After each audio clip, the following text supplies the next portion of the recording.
आज Doubtnut app download करें। Doubtnut पर अपने सभी गणित, रसायन विज्ञान, भौतिक विज्ञान और जीव विज्ञान के डाउट्स का करो सफाया। बस प्रश्न की फोटो खींचो, एक ही प्रश्न को क्रॉप करो और तुरंत वीडियो सोल्यूशन पाओ। अभी डाउनलोड करें। हेलो फ्रेंड्स, यहाँ पर हमें एक प्रश्न दिया हुआ है। देखिए प्रश्न हमारा इस प्रकार से है, उपयुक्त चित्र की सहायता से जीवाणु कोशिका की संरचना का वर्णन कीजिए, इनके आर्थिक महत्व का संक्षिप्त विवरण भी कीजिए। तो आइए गाइस हम देख लेते हैं इस प्रश्न के बारे में। देखिए यहाँ पर हमने एक सेल का डायग्राम ले रखा है। देखिए यहाँ पर क्या लिखा हुआ है, प्रोकैरियोटिक सेल स्ट्रक्चर। तो हम आपको बता दें कि हमारी कैसी होती है जीवाणु कोशिका। ये है जीवाणु कोशिका, लेकिन हम इसको बोलते हैं प्रोकैरियोटिक सेल। जीवाणु कोशिका है ये, लेकिन हम इसको बोलते क्या है, प्रोकैरियोटिक सेल। वो इसलिए बोलते हैं गाइस क्योंकि इसमें न्यूक्लियस जो होता है या केंद्रक होता है, कैसा होता है, सुस्पष्ट नहीं होता है। तो आइए हम लिखकर बता देते हैं कि जीवाणु होते क्या है। जीवाणु कोशिका देख लेते हैं। जीवाणु, देखिए जीवाणु क्या होते हैं। जीवाणु हमारे वो होते हैं जो प्रोकैरियोटिक होते हैं नेचर में। कैसे होते हैं, प्रोकैरियोटिक, कैरियोटिक कोशिका है ये। कोशिका मतलब प्राचीन कोशिकाएं हैं ये। और इनमें क्या होता है, लेग सेल वॉल, कहने का मतलब है जो क्या होती है, वेल डिफाइंड ऑर्गन्स इसमें नहीं पाए जाते। मतलब दोहरी कला अंगक नहीं पाए जाएंगे इसमें कोई भी, जैसे हमारी कोशिका में पाए जाते हैं। दोहरी कला अंगक क्या होते हैं इसमें, अंगक क्या होते हैं, अनुपस्थित होते हैं। और क्या होता है इसमें, जो न्यूक्लियस होता है, मेरे कहने का मतलब है जो केंद्रक है, केंद्रक कैसा होता है, सुस्पष्ट नहीं होता। कैसा नहीं होता, सुस्पष्ट नहीं होता है। ठीक है, तो ये दोनों ही चीजें इसमें नहीं पाई जाती, इसीलिए हम इन्हें क्या बोलते हैं, प्रोकैरियोटिक सेल बोलते हैं। अब हम देख लेते हैं इसकी संरचना के बारे में। देखिए यहाँ पर हमने डायग्राम ले ही रखा है। जीवाणु कोशिका कैसी होती है, प्रोकैरियोटिक सेल संरचना होती है नेचर में। अब देखते हैं इसके नेम के बारे में और इसकी स्ट्रक्चर के बारे में। देखिए यहाँ पर दिया हुआ है क्या, ये देखिए जो ब्लू, स्काई ब्लू कलर का ये जो भरा हुआ है द्रव जैसा, ये क्या है, साइटोप्लाज्म, या ये क्या है, कोशिका द्रव्य है इसका। जीवाणु कोशिका में जो पाया जाता है कोशिका द्रव्य। अब यहाँ पर देखिए हमने जो बात करी, प्रोकैरियोटिक सेल है ये, तो क्या है, इसमें न्यूक्लियोइड पाया जाता है। ये जो न्यूक्लियोइड आप देख रहे हैं ना गाइस, ये क्या होता है, ये एक न्यूक्लियस जैसी संरचना होती है, लेकिन ये पूरी तरह से न्यूक्लियर नहीं होता, इसीलिए हम इसको कहते हैं अस्पष्ट केंद्रक, इसको हम बोल सकते हैं। ठीक है, न्यूक्लियोइड ये क्या है, देखिए धागे की तरह ये नीले नीले पड़े हुए हैं। ये देखिए हम इसको हाईलाइट कर देते हैं थोड़ा। ये देखिए ये क्या है, ये धागे की तरह नीले नीले पड़े हुए हैं, यही है न्यूक्लियोइड।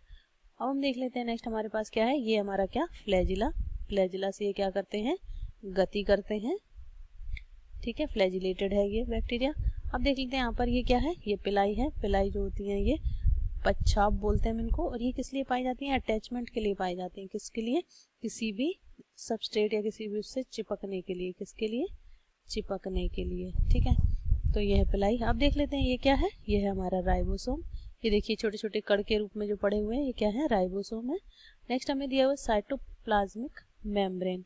ये इसकी क्या है, देखिए 3 कलर से जो बनी हुई है इसमें। पहली देखिए ये जो ग्रीन कलर की है, ये क्या है, ये इसका कैप्सूल है। देखिए जीवाणुओं पर कुछ कैप्सूल पाए जाते हैं। ये किसके पाए जाते हैं, ये पॉलीसेकेराइड के बने होते हैं। फिर पाया जाता है हमारे पास क्या, सेल वॉल। सेल वॉल मतलब कोशिका भित्ति। ये क्या है, कोशिका भित्ति है। यहाँ पर लिख लेते हैं इसको, कोशिका भित्ति, कोशिका भित्ति। और ये हमारा क्या है, कैप्सूल। कैप्सुलेटेड जो बैक्टीरिया होते हैं उन्हें मारना और भी खतरनाक होता है। कहने का मतलब है जो एंटीबायोटिक्स हमारे होते हैं उनका असर इन पर नहीं होता। कैप्सूल का मतलब है कि एक आवरण इन पर पाया जाता है। ठीक है, सबसे ऊपर कैप्सूल है, फिर क्या है, सेल वॉल है हमारा, कोशिका भित्ति, फिर हमारा क्या है, साइटोप्लाज्मिक मेम्ब्रेन। 3 लेयर से मिलकर ये बना होता है। ये देखिए 1, 2 और 1 3। ठीक है, तो इस तरह से देखा जाए तो जीवाणु में सुरक्षा के लिए काफी 3 लेयर पाई जाती हैं, जिससे ये रोग फैलाने में सक्षम रहता है। अब हम देख लेते हैं कि इनके आर्थिक महत्व के बारे में। ये हमारा क्या है, जीवाणु कोशिका का डायग्राम है, जिसे हमने आपको एक्सप्लेन कर दिया। अब देखते हैं इनके आर्थिक महत्व। आर्थिक महत्व, देखिए आर्थिक महत्व की जब हम बात करेंगे गाइस, तो इसमें हमारा क्या आ जाएगा, इसमें कुछ लाभदायक बातें भी आएंगी और कुछ हानिकारक भी आएंगी। तो हम देख लेते हैं यहाँ पर, इसको डिवाइड कर लेते हैं दो बातों में, एक लाभदायक और एक हानिकारक। यहाँ पर ले लेते हैं सबसे पहले हम क्या, लाभदायक। अब कुछ जीवाणु ऐसे होते हैं हमारे जो लाभदायक होते हैं। तो आर्थिक महत्व में इनमें क्या आ जाएगा, दो तरह के होता है आर्थिक महत्व, एक होता है क्या, लाभदायक, और दूसरा होता है हानिकारक। आर्थिक महत्व में हम क्या करते हैं, ये देखते हैं कि इनमें क्या क्या अच्छाइयाँ और क्या क्या बुराइयाँ हैं। तो अब देख लेते हैं लाभदायक के रूप में। तो लाभदायक के रूप में हम देखेंगे तो जीवाणु से हमें जो लाभ होते हैं उनमें हम यहाँ पर चर्चा करेंगे। तो पहला हमारे पास हो जाएगा कृषि के रूप में। किसमें, कृषि के रूप में। कृषि के रूप में, कृषि के रूप में हम जो देखेंगे तो किसकी बात करेंगे, राइजोबियम। राइजोबियम क्या है हमारा, राइजोबियम एक जीवाणु है जो लेग्यूम पौधों की जड़ों में नाइट्रोजन फिक्सेशन का कार्य करता है। वायु की नाइट्रोजन को नाइट्रेट में बदलकर पौधों को देता है। इससे पौधों की क्या है, उर्वरा शक्ति बढ़ती है भूमि की। तो ये कृषि के रूप में क्या करता है, हेल्प करता है। दूसरा हो जाएगा हमारे पास क्या, डेयरी उद्योग। क्या हो जाएगा, डेयरी उद्योग। डेयरी उद्योग में देखिए क्या है, डेयरी उद्योग में जो बैक्टीरिया या जीवाणु यूज होता है वो होता है हमारा लैक्टोबैसिलस। क्या होता है, लैक्टोबैसिलस। ये क्या करता है गाइस, ये करेगा हमारा जो दूध है, दूध से क्या बनाएगा, पनीर, दही, ये सारे कार्य करने में काम आता है लैक्टोबैसिलस। ठीक है, फिर तीसरा हो जाएगा हमारा पेय पदार्थों में। पेय पदार्थों में, पेय पदार्थों में जो बैक्टीरिया यूज होता है ये कौन सा होता है हमारा, ये होता है, तो यहाँ पर एक बैक्टीरिया जो यूज होगा या जीवाणु, उसका नाम है हमारा एसिटोबैक्टर एसिटाई। क्या है, Acetobacter Acetobacter Acetobacter aceti aceti, ये यूज होता है। ठीक है, इससे हम क्या करते हैं, क्या बनाते हैं, सिरका, शराब, ये सब किससे बनता है, शर्करा से बनता है। ठीक है, नेक्स्ट हमारे पास हो जाएगा क्या, चाय पत्ती। चाय पत्ती में चाय पत्ती कोमा तंबाकू, यहीं पर दोनों एक साथ ले लेते हैं क्योंकि सेम जीवाणु है। ये दोनों क्या है, देखिए चाय की पत्ती या तंबाकू, इन दोनों में पत्तियां ही हम यूज करते हैं। तो ये जो पत्तियां होती हैं, इन पत्तियों को क्या करते हैं, किण्वन क्रिया के द्वारा इनमें स्वाद और फ्लेवर और सुगंध, ये दोनों तीनों चीजें जब इसमें डाली जाती हैं तो उसमें एक जीवाणु मदद करता है। वो और उस जीवाणु का नाम है माइक्रोकोकस कैंडिडेंस। क्या है, माइक्रोकोकस कैंडिडेंस और बैसिलस मेगाथेरियोसिस। क्या है, बैसिलस मेगाथेरियोसिस और माइक्रोकोकस कैंडिडेंस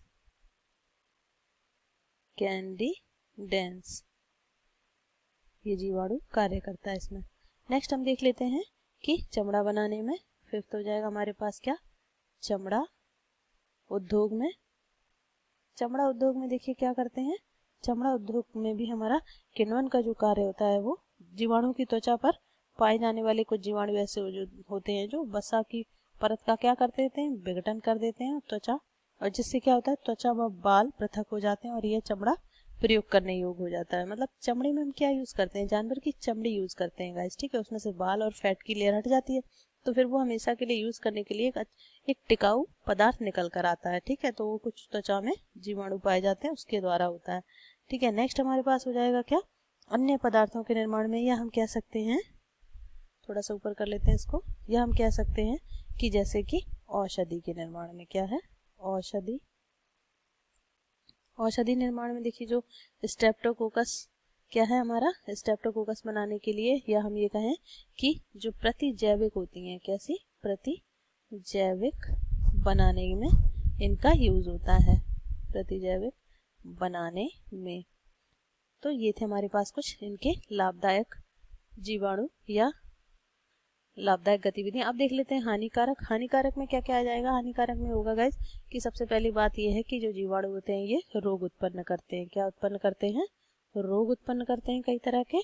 और रोगों में कौन कौन से आ जाएंगे, जैसे हम मान लीजिए ले लेते हैं क्या, टीबी। टीबी को क्या बोलते हैं, तपेदिक।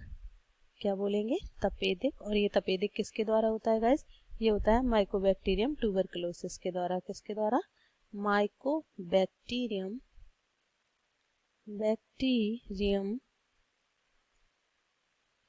ट्यूबरकुलोसिस। ऊपर ले लेते हैं इसको थोड़ा सा, ट्यूबर कुलोसिस। और देख लेते हैं दूसरा किसके द्वारा होगा। अब देख लेते हैं, ये तो हमारा क्या था, पहला रोग। दूसरा हो जाएगा क्या यहाँ पर, दूसरा देख लेते हैं टिटनेस। क्या है, टिटनेस। और जो टिटनेस होता है वो किसके द्वारा होता है, ये होता है क्लॉस्ट्रीडियम टिटेनी। किसके द्वारा, क्लॉस्ट्रीडियम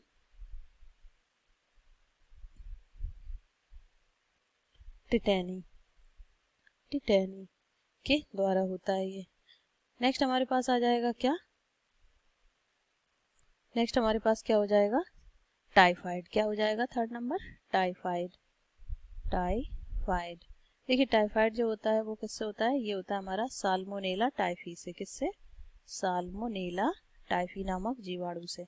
ये क्या करता है, टाइफाइड एक फीवर होता है, साल्मोनेला टाइफी ये फीवर होता है, और इसी को हम बोलते हैं हिंदी में क्या, मियादी बुखार। अब देख लेते हैं नेक्स्ट हमारा क्या होगा। नेक्स्ट हो जाएगा यहाँ पर भोजन विषाक्तता। क्या हो जाएगा, भोजन विषाक्तता। इसी को हम बोलते हैं क्या, फूड पॉइजनिंग, विषाक्तता। ये भोजन विषाक्तता किस तरह से होती है, ये हो जाएगी हमारी किससे, ये हो जाएगी क्लॉस्ट्रीडियम बोटुलिज्म से। किससे हो जाती है, क्लॉस्ट्रीडियम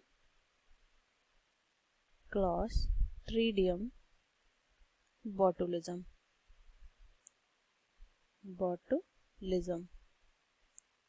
से हो जाती है ये। और देख लेते हैं गाइस, एक होता है क्या रोग, निमोनिया। क्या होता है, निमोनिया। तो ये जो निमोनिया रोग होता है ये हमारा कैसा रोग है, ये श्वसन संबंधी रोग है, और ये होता किससे है, ये होता है हमारा स्ट्रेप्टोकोकस न्यूमोनाई। किसके द्वारा होता है, ये होता है स्ट्रेप्टोकोकस न्यूमोनाई के द्वारा होता है। तो ये थे हमारे पास कुछ हानिकारक प्रभाव बैक्टीरिया के द्वारा, जीवाणु के द्वारा, और ये थे कुछ लाभदायक प्रभाव। और एक तरह से हम ये कह सकते हैं, अगर हम इनके आर्थिक महत्व की बात करें गाइस जीवाणुओं की, तो जो जीवाणु होते हैं हमारे, वो हमारे क्या होते हैं, यहाँ पर हम लिखकर बता देते हैं, अर्थात जीवाणु शत्रु एवं मित्र दोनों होते हैं। क्या होते हैं, शत्रु एवं मित्र दोनों होते हैं। ठीक है, जीवाणुओं के बारे में ये बात कही जाती है कि bacteria are the friend and foe, दोनों होते हैं, क्योंकि कुछ लाभदायक भी होते हैं, कुछ हानिकारक भी होते हैं। तो ये था गाइस हमारा आज का प्रश्न, जिसमें हमने आपको बैक्टीरिया या जीवाणु की स्ट्रक्चर, उसकी संरचना के बारे में विद डायग्राम एक्सप्लेन किया और उसके आर्थिक महत्व की चर्चा की। आई होप ये प्रश्न आपको समझ आया होगा। Thank you. कक्षा 6 से 12वीं से लेकर नीट, IIT, JEE वो एडवांस के लेवल तक 1 करोड़ से ज्यादा छात्रों का भरोसा। आज ही डाउनलोड करें डाउटनेट ऐप या व्हाट्सएप करें अपने सारे डाउट्स 8400 400 400 पर।